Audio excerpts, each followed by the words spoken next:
Angelia's hand wouldn't stop shaking over her stomach. She stood in Min's private bathroom on the 50th floor, the cobalt blue dress that used to hang loose, now clinging to curves that hadn't existed 3 months ago. The imported soap, sandalwood and black tea couldn't mask the ginger she'd been chewing all morning to keep the nausea at bay. Recessed lighting made her brown skin look washed out, highlighting the exhaustion she'd been hiding behind concealer and 12-hour workdays. Rain hammered against the floor-to-ceiling windows, each drop a countdown. 3 years of being invisible, she thought, smoothing the fabric one more time. 3 years of being his shadow, and one secret makes me exposed. The door opened without warning. Min filled the frame, 6'2" of lethal precision in a black suit that probably cost what she made in 6 weeks. His jaw was locked in that way that meant someone's world was about to shatter. Usually, it wasn't hers. Their eyes met in the mirror. His gaze dropped to her hand, still resting protectively over her abdomen. The silence stretched like a wire about to snap. "The merger documents need—" she started, her executive assistant voice steady and professional. "Stop." 2 words, cold as winter in Seoul. Angelia's breath caught. "Sir, your hand." Min's accent thickened the way it always did when he was barely holding control. "You've been protecting your stomach for 3 days. The ginger, the nausea, the way you flinch when I come too close." She could have denied it, should have created distance. Instead, something desperate and exhausted made her meet his eyes directly in the mirror. Let him see the truth she'd been drowning in. Min's expression didn't change, but something dangerous flickered in his dark eyes. When he finally spoke, his voice was quiet enough to be a threat. "Who got you pregnant?" But before we dive into how Angelia ended up carrying the heir to a Korean Mafia empire, I'd love to know, are you team tell him the truth or team protect the secret at all costs? Drop your thoughts in the comments and let me know what city you're watching from. If you're ready for 8 twists that'll leave you speechless, hit that subscribe button because this story's about to get dangerous. The question hung between them like a loaded gun. Angelia's pulse hammered in her ears, drowning out the rain still battering the windows. Min hadn't moved, but his presence filled the bathroom, sucking all the oxygen from the space. His eyes were black fire, burning through every defense she'd built over 3 years of professional distance. "I asked you a question." His voice dropped lower, each word deliberate. "Who got you pregnant?" Angelia's mind spun through options like shuffling cards, each one leading to disaster. The truth would destroy them both, the elders, the blood law, the ancient rules that had kept his family in power for generations. She'd spent 3 months researching, digging through encrypted files and forgotten records. She knew exactly what happened to outsiders who carried Mafia heirs. She'd seen the photographs, the unmarked graves, so she did the only thing that might buy them time. She lied. Julian Vance. The name tasted like poison on her tongue. Min went absolutely still, the kind of stillness that preceded violence. His hands, which had been clenched at his sides, slowly uncurled. When he spoke, his voice was soft, deadly soft. "The district attorney?" Not a question, a confirmation of betrayal. "Yes." Angelia forced herself to hold his gaze, even as everything inside her screamed to run. Julian Vance, the man currently building a RICO case against Min's family. The man she'd been carefully feeding false documents to for months, leading him away from the real evidence, protecting Min from shadows he didn't even know existed. Min moved so fast, she didn't have time to react. One moment he was by the door, the next he had her backed against the marble counter, his hands braced on either side of her, caging her in. The heat of his body radiated through the expensive fabric of his suit. She could smell his cologne, cedar, and something darker mixed with the rain he'd walked through to get here. "You're lying." His breath was warm against her temple. "I'm not." Her voice shook despite her best efforts. "Look at me, Angelia." His hand came up, fingers gentle under her chin, tilting her face toward his. The tenderness of the gesture contradicted the fury in his eyes.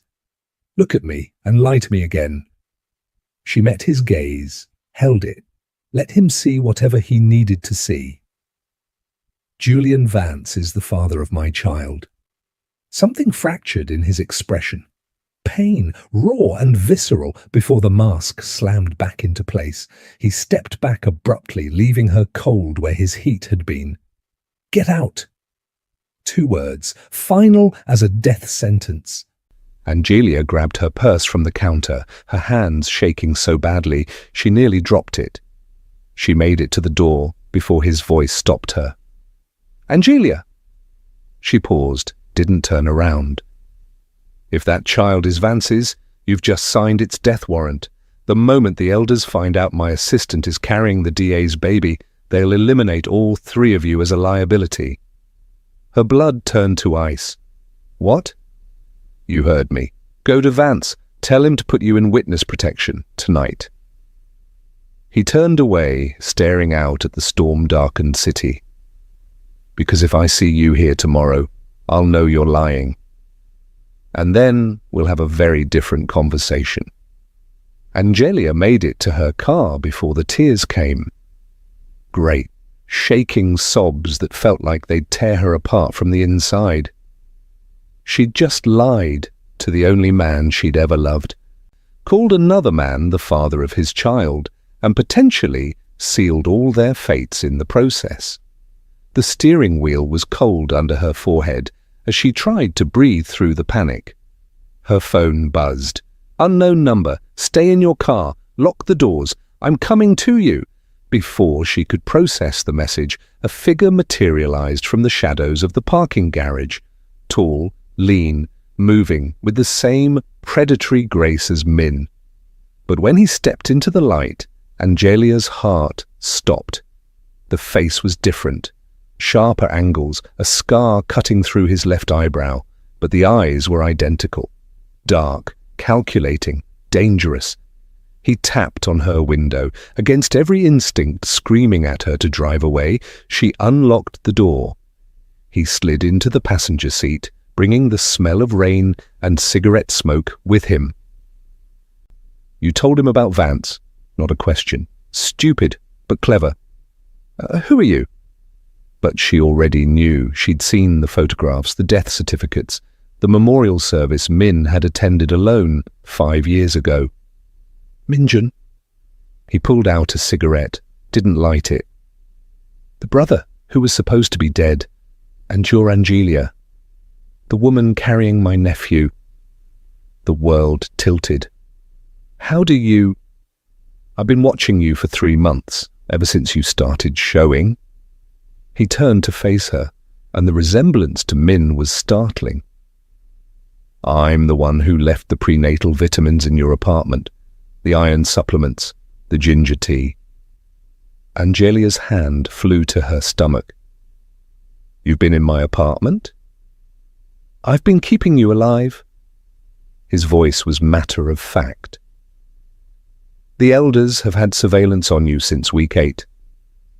"They know you're pregnant. They don't know the father. Yet." "Why would they watch me?" Minjun's laugh was bitter. "Because 3 years ago, my brother stopped sleeping with the women they sent him, stopped attending the matchmaking dinners, started working late with his beautiful black assistant." He finally lit the cigarette, cracking the window. "They've been waiting for this, for him to break the blood law." "The what?" "The law that got my father killed." He exhaled smoke into the rain. "The law that says any child born outside the approved bloodline is a threat to the succession. The law that will get you, that baby, And my brother executed if the elders confirm he's the father. Angelia's vision swam. But you said they don't know. They don't know yet, but they will. Min-jun turned to her, and his expression was almost gentle. Unless you disappear.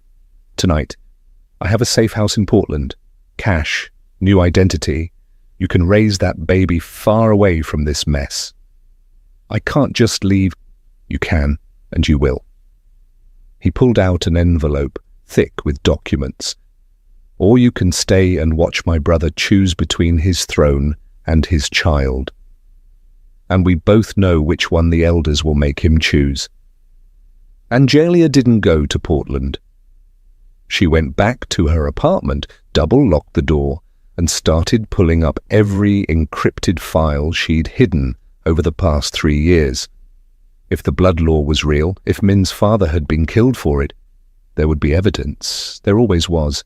She found it at 2 a.m., buried in old financial records from 1997.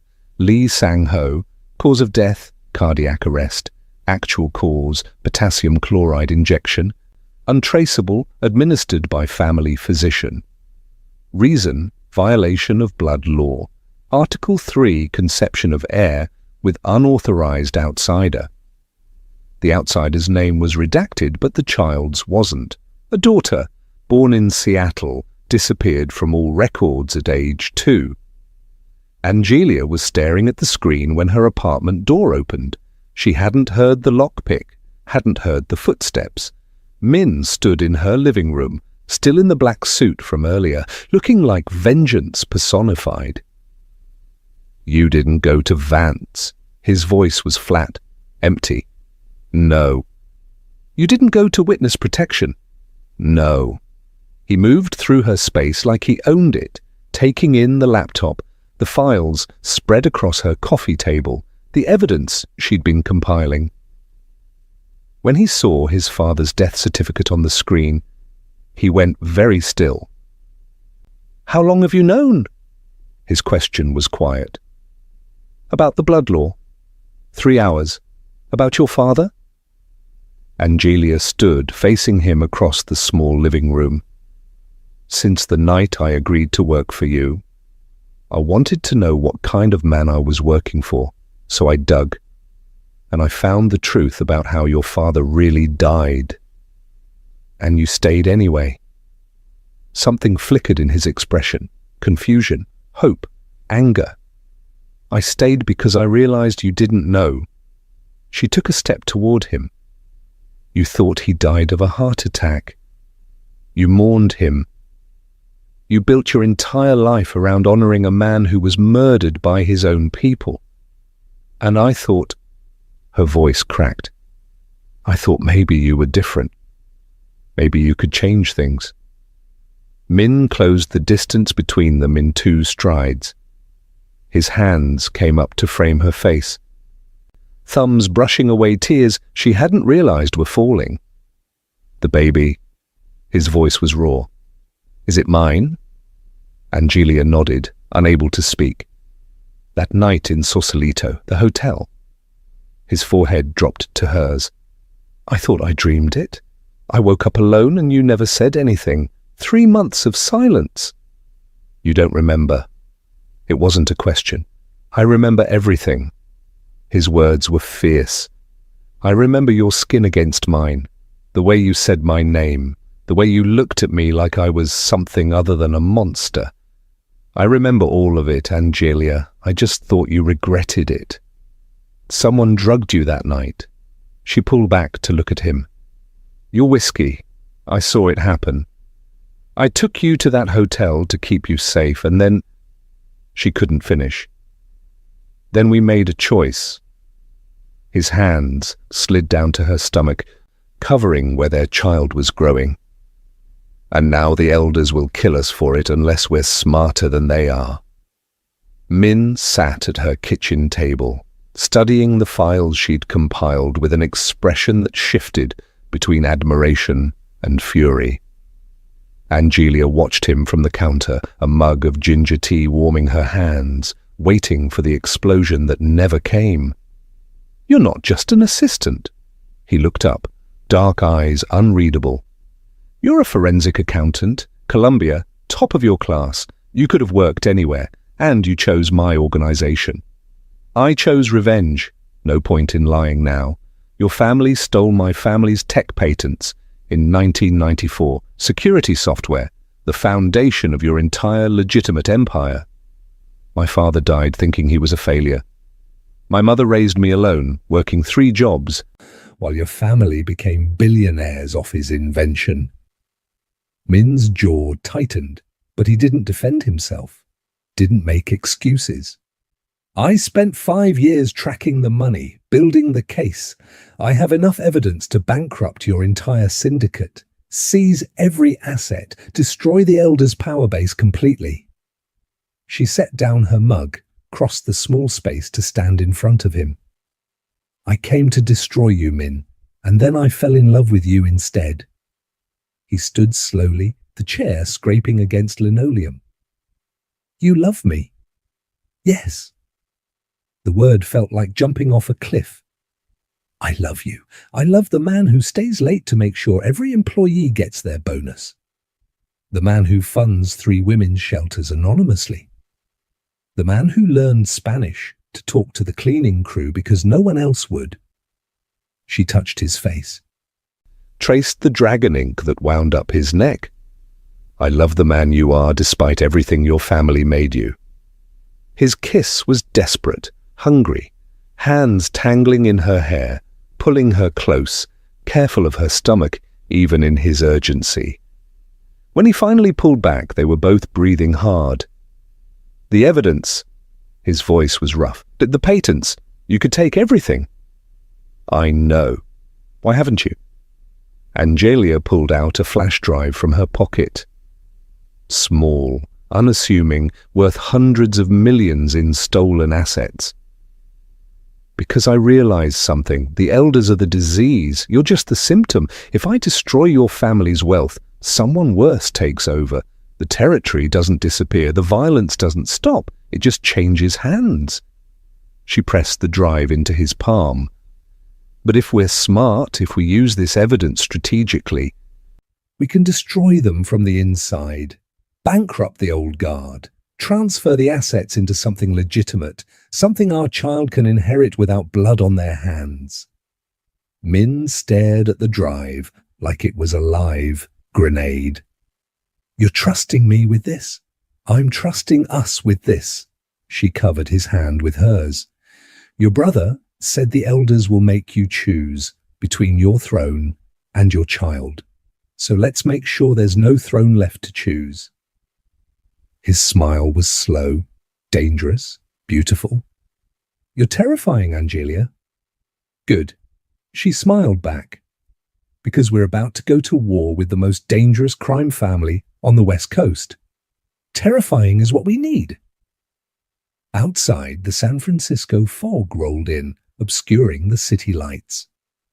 Inside, 2 people who should have been enemies began planning the downfall of an empire. "Are you team destroy the Elders or team run and never look back?"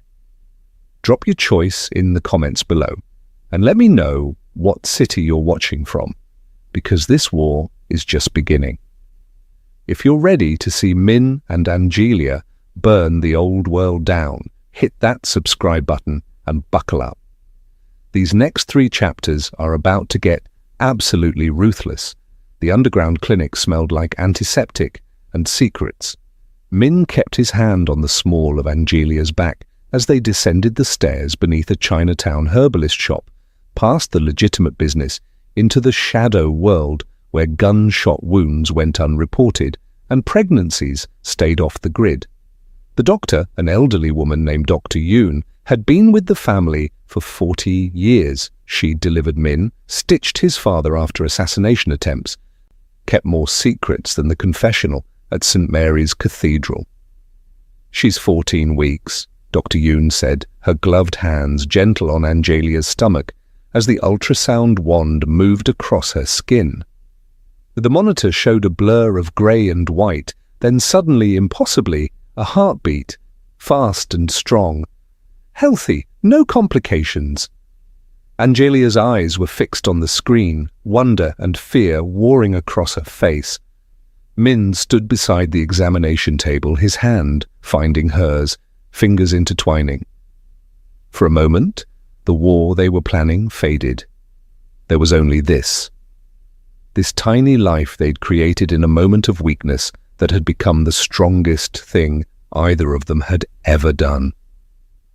Dr. Yoon cleaned the gel away, her movements efficient. I'll get you the prenatal vitamins, the good ones, imported from Switzerland. Better than what your brother has been giving you. Angelia's head snapped toward the doctor. What did you say? The elderly woman froze, realizing her mistake. Min's hand tightened on Angelia's. What vitamins from my brother? Dr. Yoon's composure cracked. Min Jun, he came to me 6 weeks ago, asked me to compound special vitamins for a pregnant woman. I assumed he was helping you protect. She stopped, understanding dawning in her ancient eyes. You didn't know. What was in them? Min's voice was deadly calm. The doctor moved to her locked cabinet, pulled out a bottle, handed it to Min with shaking hands. He read the label, his face going ashen. When he looked up, murder lived in his eyes. Mifepristone, low dose. Designed to cause miscarriage over time while looking like natural pregnancy complications. He turned to Angelia. The tea, the supplements, everything my brother gave you was poison. The betrayal hit like a physical blow. Angelia's hand went to her stomach, protective and desperate. But the baby's okay. Dr. Yoon said, you haven't been taking them. Min's eyes were on her, intense. Have you? Angelia's mind raced back. No, they made me nauseous. I threw them away after the first few days, started buying my own prenatal vitamins from the pharmacy. The relief that crashed over Min's face was visceral. He pulled her up from the table, into his arms, holding her like she might disappear. You saved our child without even knowing it. Why would he do this? But even as Angelia asked, the pieces clicked into place. The succession. If you have no heir, then the throne passes to the next male bloodline, my brother. Min's voice was hollow. He's not protecting us. He's eliminating competition. A dead man can't have his legacy erased if the legacy never exists. Dr. Yoon spoke carefully. The elders know about the pregnancy. They sent me a message 3 days ago. They want confirmation of paternity. They want me to bring them proof, or they'll bring in their own doctor. When? Min's hand was already on his phone. Tomorrow, noon, at the estate. The doctor's eyes were sad. I'm sorry, Min. I've known you since you were born, but they own me just like they own everyone else. Min looked at Angelia. We move tonight. Everything we planned, we accelerate. No more waiting. They didn't go back to Angelia's apartment. Min drove them to his private safe house in Pacific Heights, a Victorian mansion hidden behind iron gates and ghost stories. Inside, the walls were lined with filing cabinets, evidence, decades of it, his father's real legacy, hidden from the elders who'd killed him. Angelia was exhausted, the adrenaline crash hitting hard. Min guided her to the leather couch, disappeared into the kitchen, returned with ginger tea and crackers. The domesticity of it, this dangerous man caring for her, made her chest ache. Rest. He brushed her hair back from her face. I need to make calls, start moving pieces. But Angelia's eyes had caught on something, a filing cabinet in the corner, marked with a date. 1994, the year her father's patents were stolen. She stood, crossed to it on unsteady legs. Angelia, you need to... She pulled the drawer open. Inside were folders, dozens of them, but one caught her attention. A photograph paper-clipped to the front. A woman, black, beautiful, standing in front of the Golden Gate Bridge with a briefcase and a brilliant smile. The world tilted. "That's my mother." Min was beside her instantly. "What?" "This is my mother, Diane Richardson. She—" Angelia's voice broke. "She disappeared when I was 10. Police said she ran away, left us. But she would never—" Her hands shook as she opened the folder. Inside was a life she'd never known. Her mother, not as a struggling single parent, but as the founder of the San Francisco branch of the Korean syndicate's operations. Her mother in photographs with Min's father. Her mother signing contracts, building an empire. The final document made Angelia's knees buckle. Min caught her, held her up as she read. Partnership Agreement. Lee Sang-ho and Diane Richardson. 50-50. Ownership of all West Coast operations. February 1994. She wasn't a victim. Angelia's whisper was broken. She was a founder. She built this with your father. And then Min was reading over her shoulder. Then my uncle had her killed. There.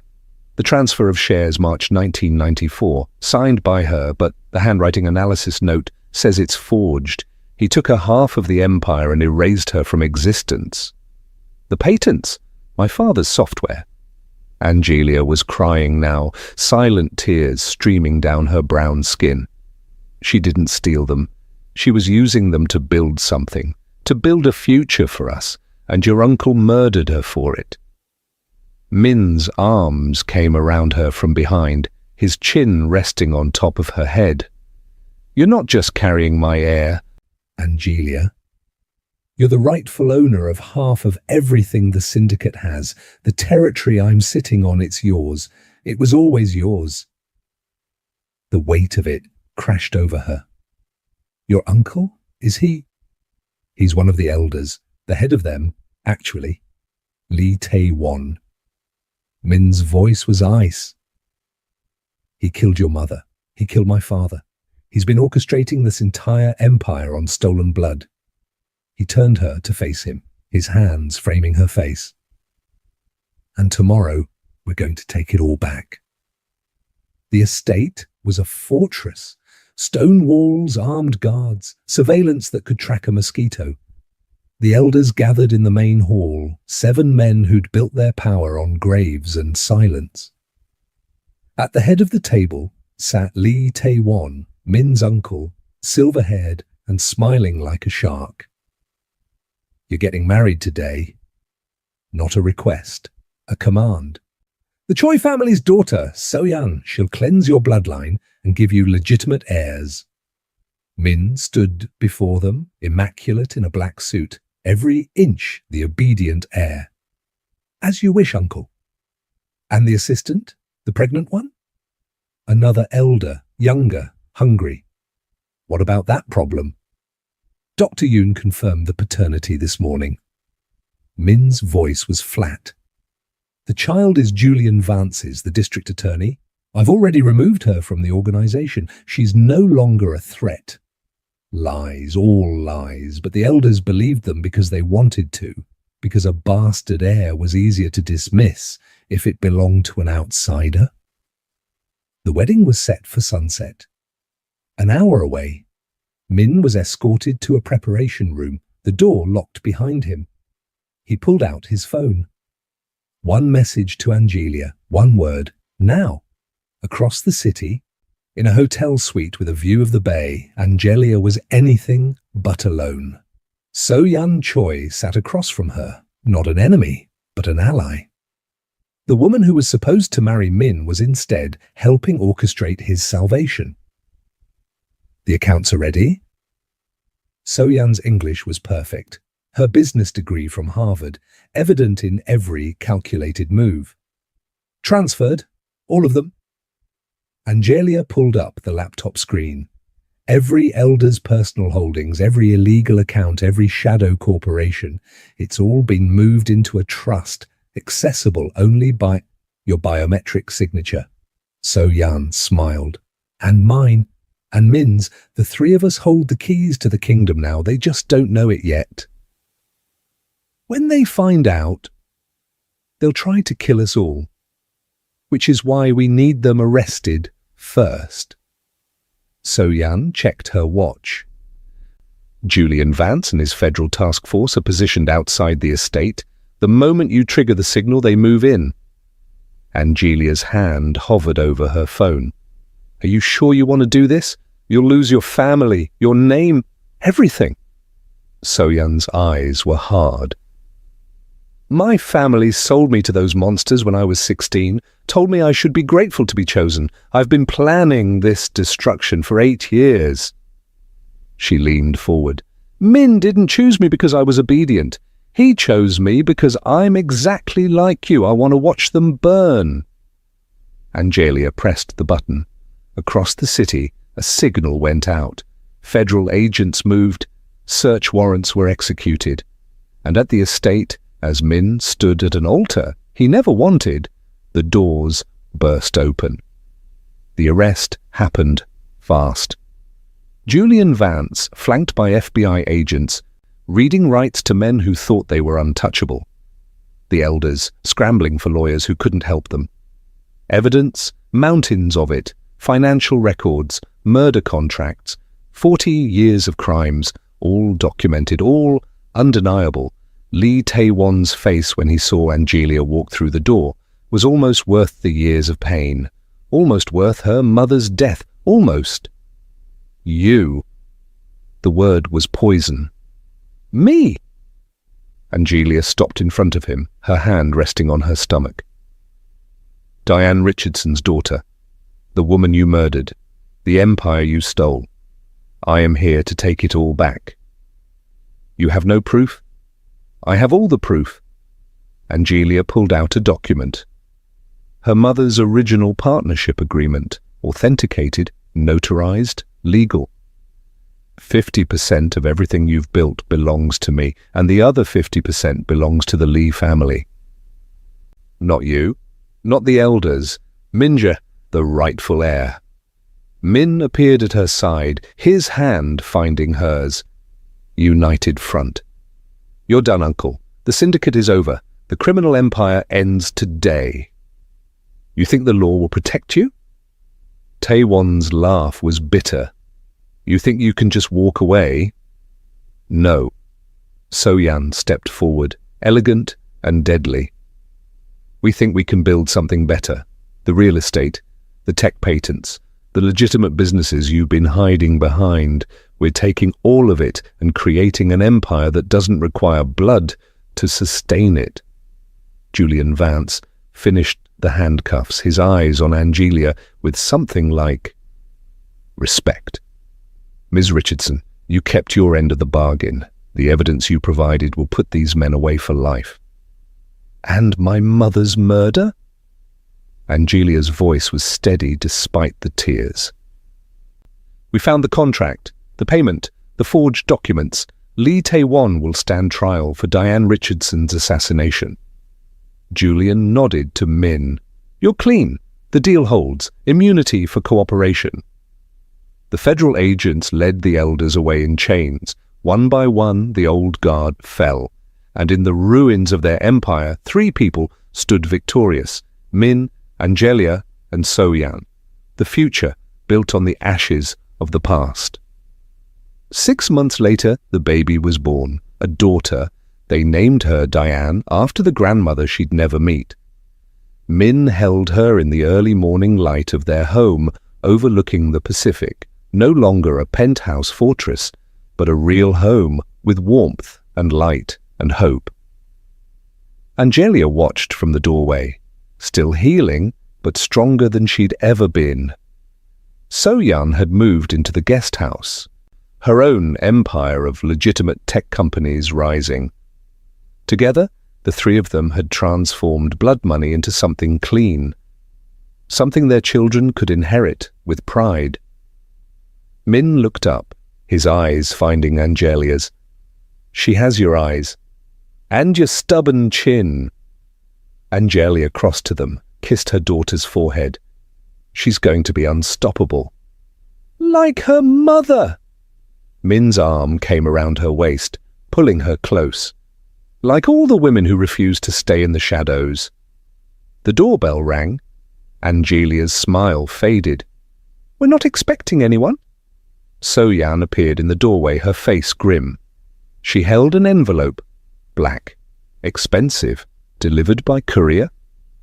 Inside was a single photograph, baby Diane, taken from a distance through a long-range lens, and beneath it a note in Korean. Min translated, his voice hollow. "She has the royal blood, the true succession. We are coming to collect what was stolen." Angelia took the note, read it again. Not a threat, a declaration of war. Somewhere in Seoul, the old families were watching, waiting, plotting their return.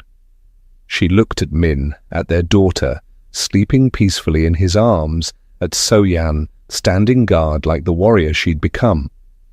They'd destroyed one empire, but empires had a way of rising from ash.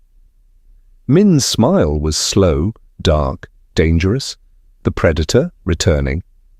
"Let them come?" He looked at Angelia, and in his eyes was promise and protection and lethal devotion. "They think they're hunting us, but they're about to learn what happens when you threaten our family."